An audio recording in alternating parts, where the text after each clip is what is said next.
nous lever, bien-aimés, pour la lecture de la parole, si vous voulez bien.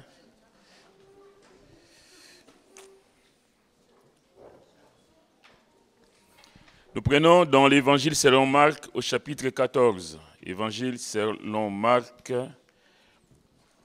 chapitre 14, nous lisons les 9 premiers versets où il est dit « La fête des Pâques et des pains sans levain devait avoir lieu 2 jours après.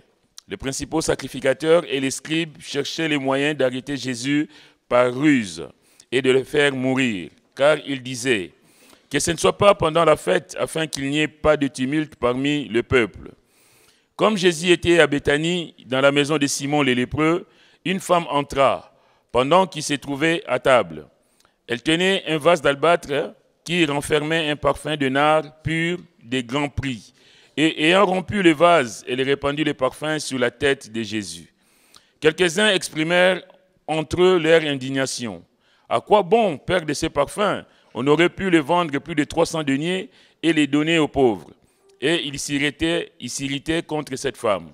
Mais Jésus dit, laissez-la, pourquoi nous faites-vous de la peine? Elle a fait une bonne action à mon égard, car vous avez toujours les pauvres avec vous et vous pouvez leur faire du bien quand vous voulez. Mais vous ne m'avez pas toujours. Elle a fait ce qu'elle a pu. Elle a d'avance embaumé mon corps pour la sépulture.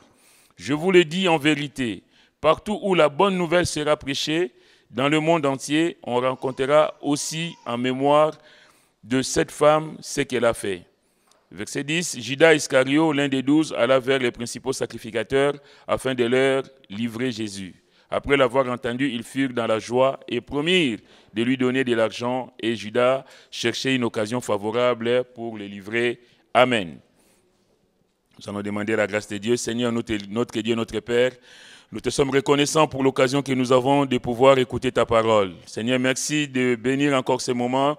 Seigneur, merci de visiter ton peuple. Merci de faire du bien à tout et chacun.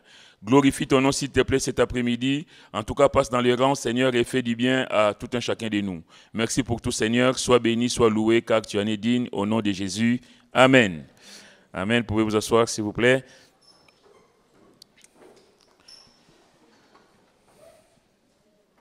Au verset 9, il nous est dit, le Seigneur qui dit donc à cette femme qui va faire cette bonne action sur lui, et cette action qui va provoquer l'indignation des gens qui sont autour. Au verset 9, le Seigneur dit, « Je vous le dis en vérité, partout où la bonne nouvelle sera prêchée dans le monde entier, on rencontrera aussi en mémoire de cette femme ce qu'elle a fait. » Alors la question, c'est quoi la bonne nouvelle? Partout où la bonne nouvelle sera prêchée. La bonne nouvelle, bien aimé, c'est l'évangile de Jésus-Christ. La bonne nouvelle, c'est le message que le Seigneur nous a laissé. C'est ce message qui bouleverse de vie. La bonne nouvelle, c'est ce message de Jésus que nous partageons cet après-midi. Ce message où, en tout cas, nous trouvons des solutions à nos problèmes. C'est le message qui libère l'homme de l'emprise du péché. C'est le message qui donne à l'homme la possibilité de rentrer dans l'éternité. L'évangile est un message personnalisé qui révèle Dieu lui-même en la personne de Jésus-Christ. Ce que Jésus a fait pour nous. Pourquoi il est venu dans ce monde perdu. Il est la parole faite chair. Dieu s'est incarné en Jésus-Christ. En Jésus-Christ, il y a l'incarnation. Dieu lui-même s'est fait homme pour venir au secours de l'homme perdu. Il n'y a pas plusieurs évangiles, mais il y en a un seul. C'est l'évangile de Jésus-Christ. La bonne nouvelle. Bien-aimé, être à l'écoute de la parole de Dieu, c'est être à l'écoute de la bonne nouvelle. Je viens devant Dieu, j'ai mes problèmes, j'ai mes fardeaux, j'ai mes soucis, mais je sais que je vais écouter la bonne nouvelle. Quelque chose qui va me consoler, quelque chose qui va me relever, quelque chose qui va me guérir. Alléluia. Que Dieu soit béni. Il n'y a pas plusieurs évangiles, il n'y en a qu'un seul. C'est ce que l'apôtre Paul va rappeler aux Galates. On va les prendre si vous voulez bien. Tellement nous recevons des messages de toutes sortes, tellement les gens veulent altérer le message du Seigneur, tellement les gens veulent abîmer le contenu de ces messages. l'apôtre Paul va dire dans l'épître aux Galates, il va rappeler qu'il n'y a pas plusieurs messages, il n'y a pas plusieurs évangiles, il y a l'évangile du Seigneur. Il dit au verset 6 du premier chapitre de l'épître aux Galates, « Je m'étonne que vous vous détourniez si promptement de celui qui vous a appelé par la grâce de Christ pour passer à un autre évangile. Non pas qu'il y ait un autre évangile, mais il y a des gens qui vous troublent et qui veulent renverser l'évangile de Christ. » On trouve, au jour d'aujourd'hui, nous trouvons même, surtout sur Internet, des messages de toutes sortes. Des messages qui viennent d'on ne sait où. Tout le monde devient pasteur, tout le monde devient docteur, tout le monde devient je sais quoi, mais pour annoncer des messages. Et si on ne fait pas attention, on tombe dans des messages qui peuvent nous éloigner du Seigneur. Non pas qu'il y ait un autre évangile, mais il y a des gens qui vous troublent et qui veulent renverser l'évangile de Christ. Mais quand nous-mêmes, quand un ange du ciel annoncerait un autre évangile, qui est celui que nous avons prêché, qu'il soit anathème, qu'il soit maudit, qu'il soit damné. Nous l'avons dit précédemment et je le répète à cette heure. Si quelqu'un vous annonce un autre évangile, que celui que vous avez reçu, qu'il soit anathème. L'homme de Dieu tire la sonnette d'alarme. Comme quoi, il ne faut pas écouter n'importe quoi. Il faut faire attention. Parce que les Galates étaient troublés. Évidemment, il y a dans l'église des gens qui viennent avec des messages conçus par eux-mêmes, où ils disent que voilà, il faut mélanger, c'est pas grave si tu vis ta vie comme avant, c'est pas grave si tu fais telle chose, Jésus t'aime quand même, c'est pas grave si tu ne respectes pas, tu t'obéis pas à Dieu, tu te laisses conduire comme tu veux, ce n'est pas grave, tu es quand même sauvé. Je vais dire cet après-midi, quelle erreur.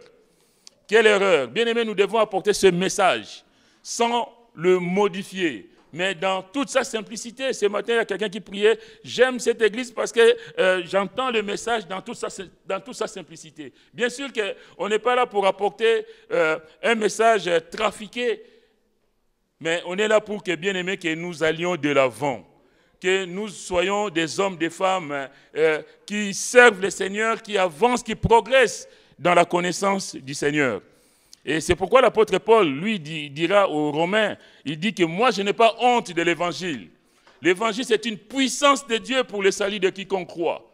C'est une puissance, bien aimée, parce que l'évangile, c'est cette puissance de Dieu qui se manifeste dans la vie de tout un chacun de nous, si et seulement si nous le considérons tel que Dieu nous le donne. Parce que l'évangile change de vie. L'évangile apporte la paix là où il n'y avait pas la paix. L'évangile apporte des solutions là où il y avait les troubles. Raison pour laquelle l'apôtre Paul va le dire, je me dois aux barbares, mais je me dois aussi aux Grecs, je me dois aux ignorants, mais aussi aux savants. C'est-à-dire que dans toutes les classes sociales, sans distinction de race ni de je ne sais quoi, mais je dois apporter la bonne nouvelle. Cette puissance de Dieu qui libère, cette puissance de Dieu qui apporte des solutions dans nos vies. Alléluia, que le Seigneur soit béni. Alors, nous revenons à notre lecture de tout à l'heure, donc dans Marc. Il nous est dit que comme Jésus était à Béthanie dans la maison de Simon le lépreux, la Béthanie, nous connaissons surtout la Béthanie par rapport à Lazare. C'est la ville où vivait Lazare que le Seigneur a ressuscité des morts. Béthanie veut dire maison de figues. Maison de figues ou maison de l'affligé. En d'autres termes, comme Jésus était à Béthanie, cela montre que Jésus se trouvait dans un monde où il y a toutes sortes d'afflictions. La maison de l'affligé, la maison des douleurs, la maison des souffrances. Bien aimé, je disais tout à l'heure que cette terre où il y a tant de misère, où il y a tant de souffrances, ce monde a besoin d'entendre le message du Seigneur. Ce monde a besoin d'écouter l'évangile. Parce que c'est au travers de l'évangile que l'homme naturel peut s'approcher du Seigneur. C'est au travers de l'évangile que l'homme réalise qu'il est loin de Dieu, qu'il est loin, en tout cas, de plaire à Dieu, s'il ne reçoit Jésus comme étant le Seigneur et Sauveur personnel. Béthanie, maison de l'affligé, maison de figues. Vous savez, le figuier, la première fois où on parle du figuier, c'est dans la Bible et dans les livres de la Genèse. C'est quand Adam et Ève ont péché et qu'ils vont réaliser qu'ils sont nus et ils vont se cacher et ils vont se faire des feuilles de figuier pour cacher leur nudité, symbole de la justice humaine, symbole de l'autosatisfaction. Mais bien aimé, si Dieu n'intervient pas dans ta vie, tu as beau cacher tes soucis, tu as beau cacher tes péchés, tu as beau cacher tout ce que tu veux, mais Dieu le voit. Parce qu'il a fallu que Dieu lui-même intervienne pour Adam et Ève en leur fournissant des peaux d'animaux pour qu'ils puissent cacher leur nudité. Si Dieu n'a bâti la maison, la Bible dit que ceux qui la bâtissent travaillent en vain. Si l'Éternel ne veille sur la ville, ceux qui la gardent veillent en vain. Combien nous avons besoin, bien aimés, d'être en règle avec le Seigneur. Quelquefois, nous faisons semblant, on se trompe nous-mêmes. Adam et Ève vont cacher leur nudité, pensant que personne ne verrait. Mais Dieu va venir à la recherche d'Adam et Ève, en leur posant la question, où êtes-vous? Où es-tu, Adam? Oui, je me suis caché parce que je suis nu. Et les feuilles de figuier, ça ne servit à rien du tout. Sa propre justice, bien-aimée, ne servira à rien du tout.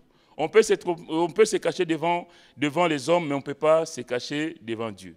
Et ce monde enténébré, ce monde où il y a tant de misère, tant de souffrances, tant de malheurs, ce monde a besoin, bien-aimé, d'écouter le message du Seigneur.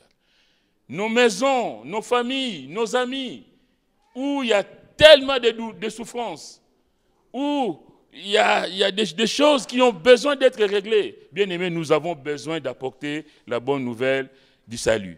En tout cas, il est dit, comme Jésus était à Béthanie, dans la maison de Simon le lépreux. On imagine que Simon le lépreux, c'est un ancien lépreux qui a été guéri. Parce que la lèpre, symbole du péché, éloignait le malheureux lépreux du milieu de ses concitoyens. La lèpre, c'est comme nous. Bien aimé, quelqu'un qui vit dans les désordres ne peut pas se tenir devant Dieu. En tout cas, il peut peut-être faire semblant devant les hommes, mais devant Dieu, on ne peut pas faire semblant. La lèpre nous éloigne, la lèpre, symbole du péché, donc éloigne l'homme de la présence de Dieu. Ce sont nos péchés qui font barrière entre nous et le Seigneur. On ne peut pas être lépreux, donc on ne peut pas être un pécheur et être dans la présence de Dieu. On pense ici, en tout cas, les spécialistes et les exégètes pensent que c'est Simon le lépreux, s'il est dans sa maison, si Jésus est allé dans sa maison, c'est que c'est quelqu'un que Jésus a dû guérir de sa lèpre et il pouvait à nouveau être socialement fréquentable. Parce que les lépreux étaient bannis de la société. C'est comme aujourd'hui dans les hôpitaux, nous qui sommes dans les milieux, on sait que si quelqu'un a des bactéries qui peuvent être contaminées, qui peuvent contaminer les autres, on le met en isolement. On le met à l'écart pour éviter que ça se propage. Il y a ce qu'on appelle les bactéries multirésistantes, les BMR, pas les belles-mères, les BMR.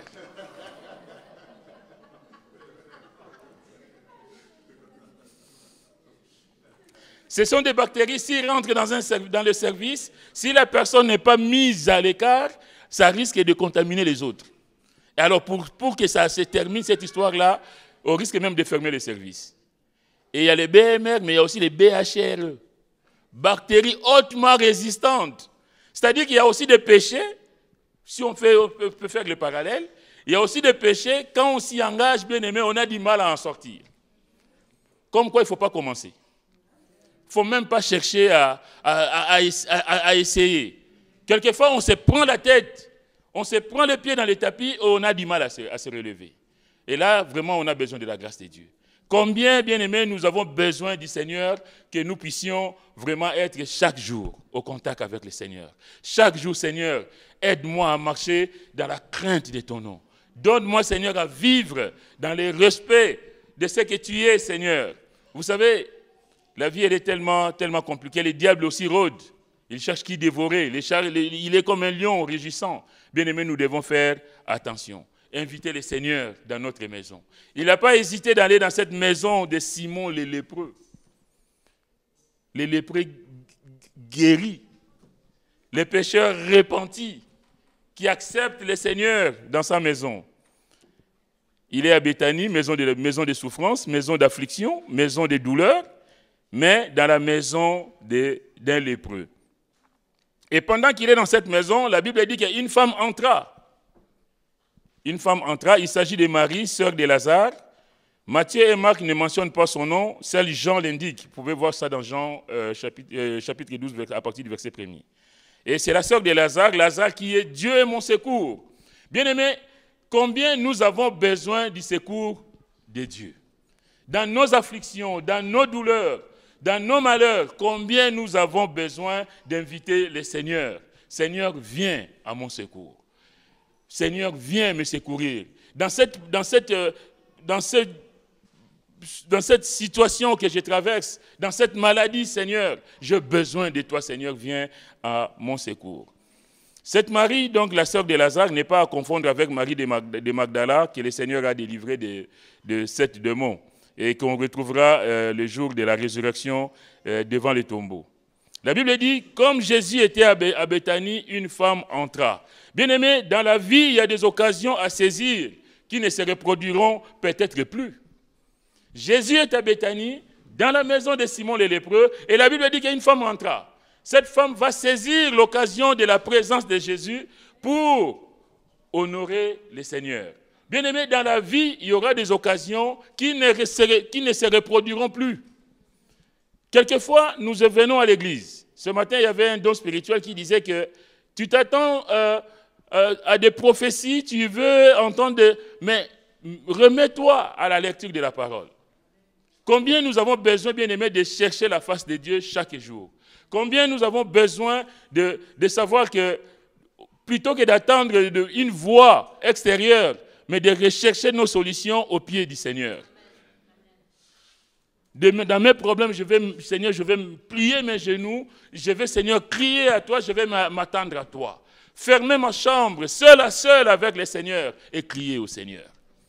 Il y a des occasions, quelquefois, nous ne saisissons pas parce qu'on attend la prochaine fois. Et il n'y aura peut-être pas de prochaine fois. Il n'y aura peut-être pas de prochaine fois. Cette femme va entrer, profitant de la présence de Jésus à Béthanie, profitant de la présence de Jésus dans la maison de Simon le lépreux, et il va rentrer dans cette chambre. Dans la Bible, dans cette maison. Dans la Bible, il y a plusieurs exemples. Je pense notamment à Bartimée. Bartimée, dans Luc chapitre 19, on va les prendre rapidement. Il y a Bartimée, il y a aussi Zachée. D'ailleurs, c'est dans la suite. Luc chapitre 19. Bartimée, c'est chapitre 18, et puis Zachée, c'est chapitre 19. Dans Luc 18, 35, comme Jésus approchait de Jéricho, un aveugle était assis au bord du chemin et mendiait. Entendant la foule passer, il demanda ce que c'était. On lui dit, c'est Jésus de Nazareth qui passe. On lui dit que c'est Jésus qui passe. Et il cria, Jésus, fils de David, aie pitié de moi. Cet homme ne va pas laisser passer Jésus. C'est un aveugle qui n'a pas, évidemment, lui, il ne voit pas le Seigneur. Mais il entend crier la foule. Il sait qu'il se passe quelque chose. Entendant la foule passer, il demanda ce que c'était. On lui dit, c'est Jésus de Nazareth qui passe. Et il cria, Jésus, fils de David, aie pitié de moi. Ceux qui marchaient devant le reprenaient pour le faire taire. Mais il criait beaucoup plus fort, fils de David, aie pitié de moi. Jésus s'étant arrêté, ordonna qu'on le lui amena. Et quand il se fut approché, il lui demanda, que veux-tu que je te fasse? Il répondit, Seigneur, que je recouvre la vue. Et Jésus lui dit, recouvre la vue, ta foi t'a sauvé. Bien-aimé, si cet homme était resté là où il était, s'il n'a pas réagi au fait que Jésus passait par là, il serait resté aveugle.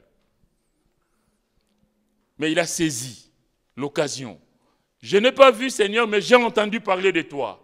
Je sais que c'est Jésus-là qui passe là devant moi. Cette occasion, je ne vais pas la rater. Et cette occasion, je vais la saisir pour qu'aujourd'hui, ce soit la journée de ma guérison. Et la guérison s'est opérée. Quelle grâce, je vais dire cet après-midi, bien-aimé. Quelquefois, nous entendons l'appel de Dieu. Nous voyons que vraiment le Seigneur peut me guérir aujourd'hui. Le Seigneur peut faire quelque chose. Et puis, j'ai dit non, bon je répondrai au prochain appel. Et puis c'était ces jours-là que le Seigneur avait préparés pour toi. Au chapitre 19, il nous est dit, Jésus étant entré dans Jéricho, traversait la ville. Et voici un homme riche appelé Zachée, chef des publicains, cherchait à voir qui était Jésus. Mais il ne pouvait y parvenir à cause de la foule, car il était de petite taille. Il courut en avant et monta sur un sycomore pour le voir, parce qu'il devait passer par là. Et Zachée va saisir aussi l'occasion que Jésus va passer par là, mais il y a deux handicaps. Il y a la foule et puis il y a la taille. Il ne peut pas voir Jésus. Qu'est-ce que je fais? Il va trouver une solution pour que Jésus, c'est Jésus-là qui passe là, aujourd'hui, moi je vais le voir. Aujourd'hui, je veux que Jésus intervienne dans ma vie. Évidemment, lui, il ne le dit pas, mais il va courir, il va se faire violence pour voir Jésus. Quelquefois, bien aimés, nous attendons trop les choses dans la facilité. Nous ne voulons faire aucun effort. On dit que oui, mais ça va tomber du ciel. Oui, la bénédiction tombe du ciel, mais quelquefois, il faut aller la chercher. Quelquefois, il faut bousculer les choses. La Bible nous dit, depuis le temps de Jean-Baptiste, le royaume des cieux est forcé, et ce sont les violents qui s'en emparent.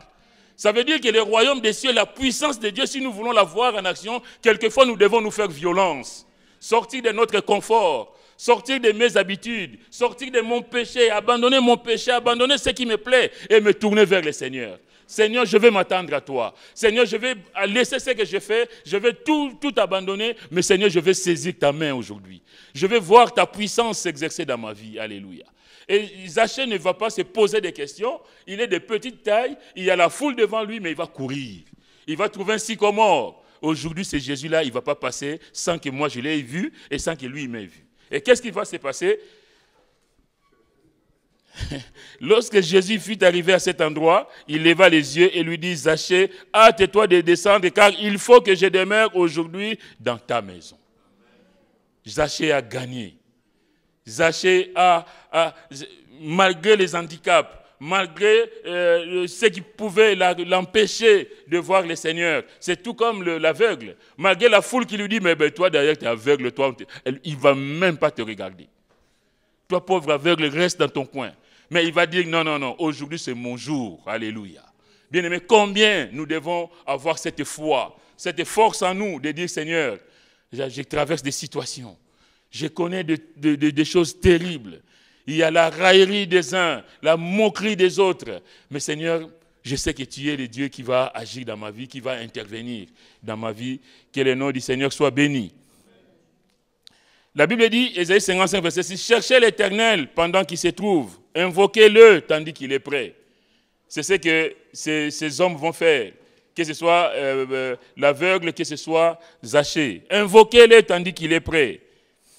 Dans 2 Corinthiens 6, verset 2, il nous est dit, « Dieu dit, au temps favorable, je t'ai exaucé, au jour du salut, je t'ai secouru. Voici maintenant les temps favorables, voici maintenant les jours du salut. » Bien-aimés, nous devons saisir la grâce quand elle nous est proposée.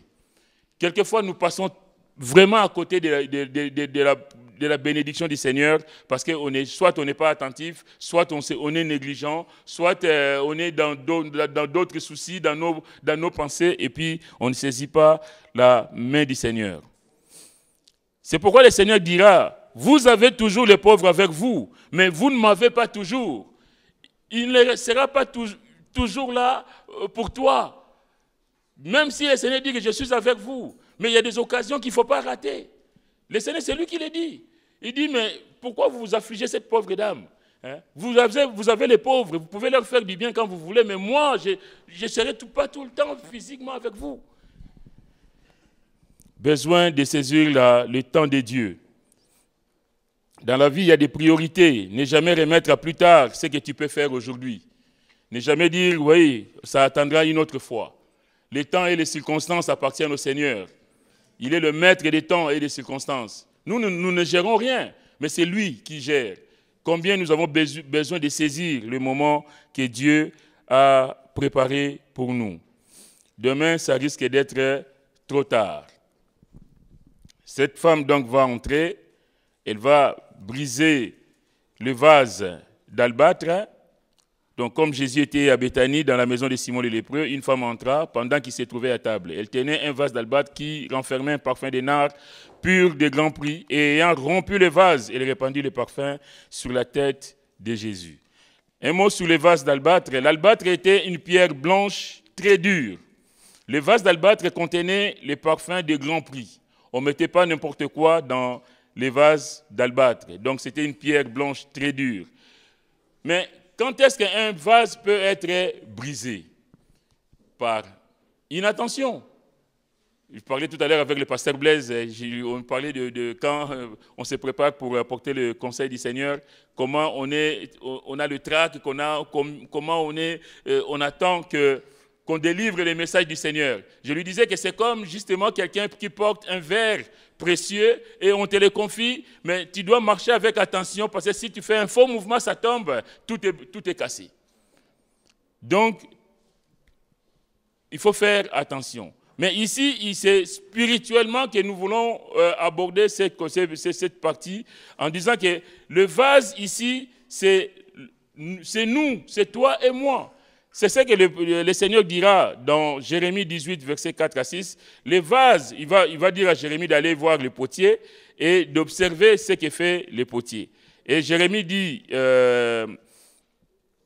dans Jérémie 18, versets 4 à 6, le vase qu'il faisait, donc le potier, ne réussit pas. Comme il arrive à l'argile dans la main du potier, il en refit un autre vase, tel qu'il trouva bon de le faire. Le vase ici, c'est la nature humaine. C'est toi, c'est moi que le Seigneur veut façonner à sa guise, mais à condition de laisser le potier faire son travail. Est-ce que nous laissons le Seigneur nous façonner? Comme l'argile est dans la main du potier, ainsi vous êtes dans ma main, maison d'Israël. Est-ce que nous sommes des vases dans la main du Seigneur? Est-ce que nous sommes ces vases qui se laissent façonner?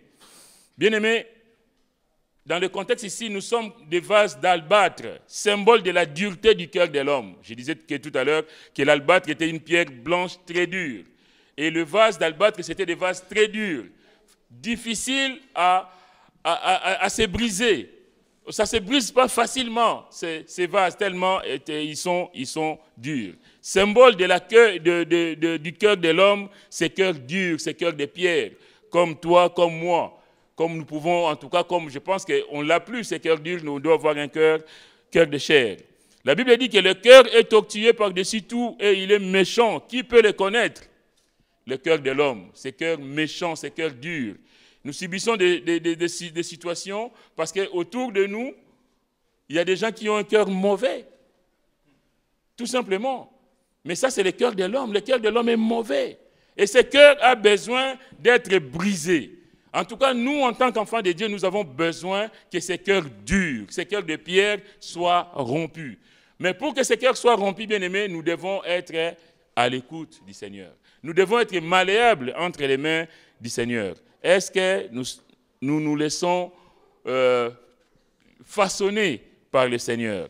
Un vase qui ne prend pas la forme voulue par le potier sera brisé, forcément.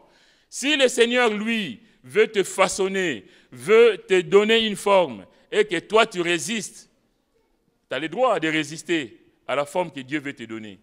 Nous connaissons des choses, nous traversons des choses, nous vivons des choses qui sont souvent pour que le Seigneur nous donne une instruction, pour que le Seigneur nous enseigne quelque chose par rapport à cette situation.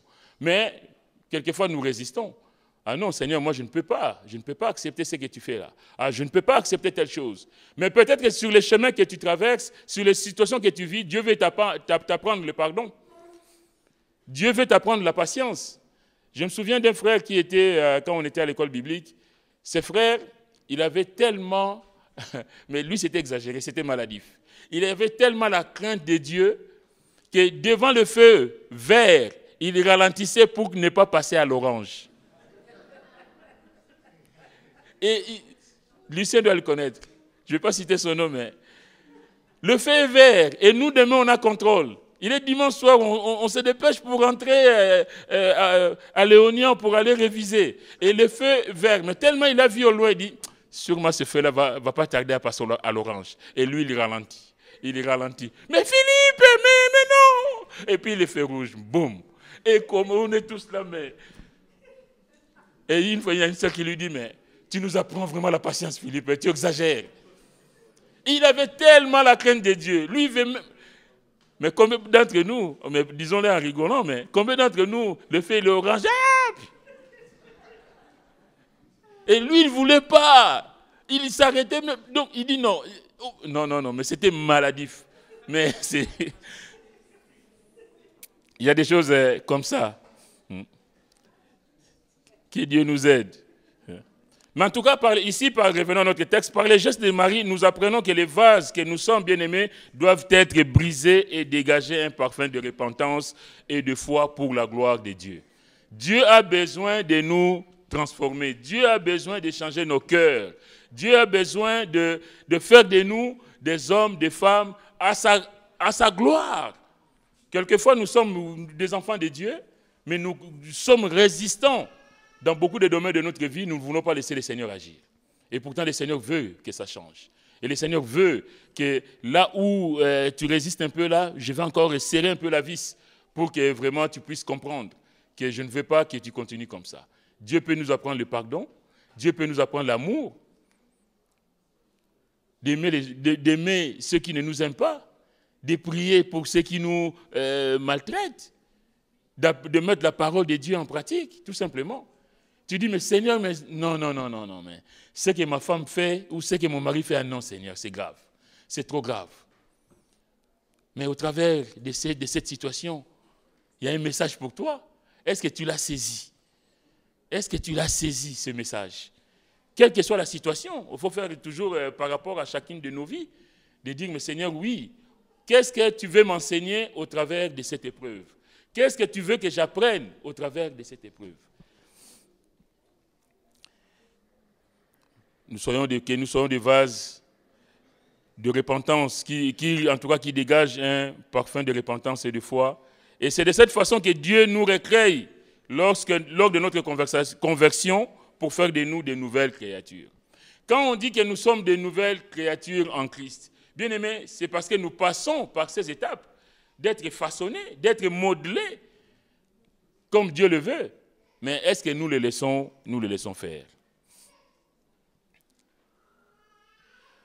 Dans Romains chapitre 9, verset 21, il nous est parlé de vases d'honneur et de vases d'un usage vil, des vases de colère voués à la perdition et des vases de miséricorde préparés pour sa gloire. Cela ne veut pas dire que Dieu sauve les uns et condamne les autres de façon arbitraire, mais que l'homme a le choix soit de rester un vase de colère, soit de devenir un vase de miséricorde par la grâce de Dieu. Quel genre de vase es-tu? Es-tu ces vases d'albâtre, ces vases ces vases durs de cœur que même Dieu ne peut pas transformer? Mais en tout cas, la Bible nous dit que Dieu use de patience envers nous, ne voulant pas qu'aucun périsse, mais que tous parviennent à la connaissance de la vérité, que tous parviennent à la repentance. Dieu prend patience envers nous pour que petit à petit nous soyons façonnés, que petit à petit que nos cœurs durs deviennent des cœurs de chair. La portée prophétique de ces messages, c'est que Marie a compris que Jésus était le Messie, le Fils de Dieu. Là, Jésus n'est pas encore allé à la croix. Jésus, évidemment, il a fait des miracles, il a guéri, il a ressuscité les morts, mais Marie a compris a compris que Jésus était le Messie, le Fils de Dieu, quelques jours avant la Pâque. Elle prophétise donc la mort du Seigneur. C'est que les pharisiens, les scribes et même les apôtres n'avaient pas compris. Elle, la petite juive, a compris ce que Jésus représentait pour elle. On va voir plus loin que ça représentait une grosse fortune. C'est le parfum qu'il va, le vase d'albâtre, et puis le parfum qu'elle va perdre devant le Seigneur.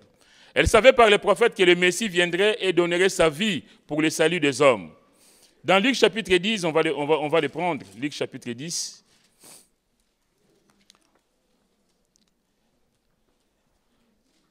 Au verset 38. Comme Jésus était en chemin avec ses disciples, il est entré dans un village et une femme nommée Marthe le reçut dans sa maison. Elle avait une sœur nommée Marie qui, s'étant assise aux pieds du Seigneur, écoutait sa parole. Ce n'est pas pour rien que Marie va venir, va faire ses gestes. La parole de Dieu, bien-aimé, doit nous aider, doit nous accompagner chaque jour. Donc, qui était assise aux pieds du Seigneur, la Bible nous dit qu'elle écoutait sa parole. Marthe, occupée à divers soins domestiques, survint et dit, « Seigneur, cela ne te fait-il rien que ma sœur me laisse seule pour servir? Dis-lui donc de m'aider. » Qu'est-ce que le Seigneur va lui dire? Le Seigneur lui répondit, « Marthe, Marthe, tu t'inquiètes et tu t'agites pour beaucoup de choses. Une seule chose est nécessaire et Marie a choisi la bonne part qui ne lui sera point ôtée. » Marie a choisi d'être au pied du Seigneur. Marie a choisi d'être à l'écoute du Seigneur. Et c'est ce contact avec le Seigneur qui va lui révéler qui était Jésus. Elle a de l'avance et sur les pharisiens et sur les apôtres parce que cette femme s'est tenue au pied du Seigneur. Elle était à l'écoute de la parole du Seigneur. Ça revient à ce qu'on disait tout à l'heure, que quelquefois nous attendons que les autres nous apprennent des choses ou que les autres disent des choses sur nous alors que nous avons besoin d'aller au pied du Seigneur, être à l'écoute, Seigneur. Qu'est-ce que tu as à me dire, Seigneur? Qu'est-ce que tu as à m'enseigner? Qu'est-ce que tu veux, Seigneur, que j'apprenne? Et Marie était au pied du Maître. Et le Seigneur va lui dire qu'elle a choisi la bonne part qui ne lui sera point ôtée. Ça paraît un peu contradictoire parce qu'il y en a une qui travaille, qui s'active pour te donner à manger et puis tu dis non, toi tu continues, mais elle a choisi la bonne part. Mais pourtant, au travers de cette intimité avec le Seigneur, il y a cette communion, il y a cet échange avec le Seigneur qui a fait qu'elle a compris. Bien-aimé, combien nous avons besoin, jour après jour, d'être au pied du Maître. Jour après jour, d'être à l'écoute de ce que le Seigneur a à nous dire. À l'époque, il y avait un fort commerce de parfums fait par les femmes. C'était leurs économies. Pour Marie, c'était 300 deniers, une année de travail, à raison de 1 denier par jour. Mais elle a réalisé qu'il y avait en Jésus quelque chose de supérieur. Quelque chose qui valait plus qu'une année de travail. Vous savez, je ne sais pas combien chacun de nous gagne, mais qu'on te dise que tu balances comme ça une année de ton salaire, ce n'est pas facile, hein? Il y a des églises où on dit, tiens, donne ton mois de salaire, comme ça Dieu va te bénir. Et puis à la maison, les enfants crèvent de faim. C'est terrible comment les gens transforment les messages. Mais on voit ici en tout cas cette femme qui a réalisé qui était Jésus. Elle n'a pas hésité de tout lâcher pour le Seigneur. Elle a réalisé qu'il y avait en Jésus quelque chose de supérieur, quelque chose d'une valeur inestimable. Si on peut estimer une année de salaire, mais en Christ, bien-aimé, nous avons quelque chose d'inestimable. Quelquefois, les gens se moquent de nous. Moi, quand je dis à mes collègues, je dis, oh, mais la journée de dimanche, toute la journée, je suis à l'église. Ah bon? Oh là là, toute la journée. Toute la journée, comment tu fais? Ben oui, parce que c'est un choix. Parce que personne ne peut me ravir cette joie d'avoir Jésus. Alléluia. Bien-aimé, dimanche, il y a 15 jours, quand on parlait ici de cet eunuque éthiopien qui rentrait en Éthiopie tout joyeux, je vous ai dit que parce qu'il a trouvé un trésor inestimable. Bien-aimé, quand on a Jésus, on a quelque chose d'une valeur inestimable. Que nul ne vous ravisse cette joie d'avoir Jésus avec vous. Cette Jésus qui est, on ne peut pas lui donner une valeur.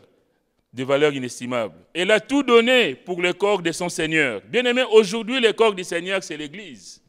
Bien-aimé, est-ce que nous donnons tout pour l'Église? Le corps du Seigneur, est-ce que nous mettons tout en œuvre pour que l'Église aille de l'avant? Le corps du Seigneur, c'est aussi nous, le temple du Saint-Esprit. Est-ce que nous mettons tout en œuvre pour que notre vie soit une vie en harmonie avec le Seigneur? En tout cas, offrons du parfum de grand prix à notre Église. Offrons du parfum de grand prix à notre Seigneur. Que le Seigneur soit béni, que le Seigneur soit glorifié au travers de nos vies. Il est dit que ce vase d'albâtre renfermait un parfum de nard pur de grand prix. Le nard pur est un parfum de couleur rouge Et le vase, j'ai dit tout à l'heure, c'est le cœur de l'homme, c'est le cœur humain, mais ici c'est l'image de la nature, donc de la nature humaine. Et à la croix, Jésus, l'homme parfait, a donné sa vie pour toi et pour moi. À la croix, Jésus, l'homme parfait, donc, a été brisé et a répandu son sang pour le pardon, pour le salut, pour la réconciliation, pour la guérison du monde affligé, de ce monde misérable, de cette Béthanie où nous nous trouvons. À la croix, il a tout accompli pour toi et pour moi. À la croix, son sang a coulé pour que les vases de colère soient réparés, que les vases de colère soient consolés, que les vases de colère deviennent des vases de miséricorde. Bien-aimés, autrefois, nous étions loin de lui. Autrefois, nous méritions la mort. Mais aujourd'hui, nous sommes des gens de la maison du Seigneur, concitoyens des saints. Je vais dire cet après-midi, quelle grâce, quel privilège. Bien-aimés, mais tout ça, c'est parce qu'il a donné sa vie à la croix pour toi et pour moi. Son sang a coulé pour que nos vies puissent être changées. Son sang a coulé pour qu'un jour nos yeux puissent le contempler dans sa gloire. Les disciples voulaient vendre ces parfums 300 deniers pour quelques pauvres. Oui, ils s'indignent parce que c'est du gaspillage, c'est du gâchis. 300 deniers répandus comme ça, quel gâchis. Mais bien aimé, laissez-moi vous dire que pour 30 pièces d'argent que Judas va gagner, c'est tous les pauvres du monde qui ont été sauvés. C'est tous les pauvres du monde qui ont été enrichis pour l'éternité. Bien-aimés, réalisons ce que Jésus a accompli à la croix pour nous. Les hommes ne peuvent pas comprendre. Mais nous, qui sommes enfants de Dieu, nous savons, nous connaissons le prix que le Seigneur a payé pour toi et pour moi. La Bible dit, heureux, vous qui êtes pauvres, car le royaume des cieux est à vous. Nous sommes pauvres, peut-être financièrement, je ne sais quoi, mais nous sommes riches en Christ. Nous savons que ce qui nous attend n'a pas de prix. Bien-aimés, combien nous devons être attentifs, combien nous devons être à l'écoute, combien nous devons être obéissants, combien, nous devons vivre notre vie en harmonie avec le Seigneur. Pour le Seigneur, il a fait ce qu'il a pu. Pour les autres, c'était du gaspillage. Mais quand nous nous donnons au Seigneur, les gens autour de nous pensent que nous perdons notre temps. Les gens pensent que, ben oui, mais l'église, mais tu perds ton temps. Déjà, ça fait 30 ans que tu es converti. Qu'est-ce que tu as gagné? J'ai peut-être rien gagné matériellement, mais j'ai gagné l'éternité. J'ai gagné le bonheur éternel qui n'a pas de limite. Je peux vivre 100 ans sur terre. 100 ans de Béthanie, d'affliction, de déception, de maladies, de toutes sortes de souffrances. Mais ce qui m'attend là-haut n'a pas de prix. Et je vais dire cet après-midi que Dieu nous aide, que Dieu nous bénisse, que Dieu vous bénisse, bien-aimés. Et je termine par ce verset de l'apôtre Paul qui dit « Je vous exhorte donc, frères, par les compassions de Dieu, à offrir vos corps comme un sacrifice vivant, saint, agréable à Dieu, ce qui sera de votre part un culte raisonnable. » Que Dieu vous bénisse. Et je laisse la place au pasteur.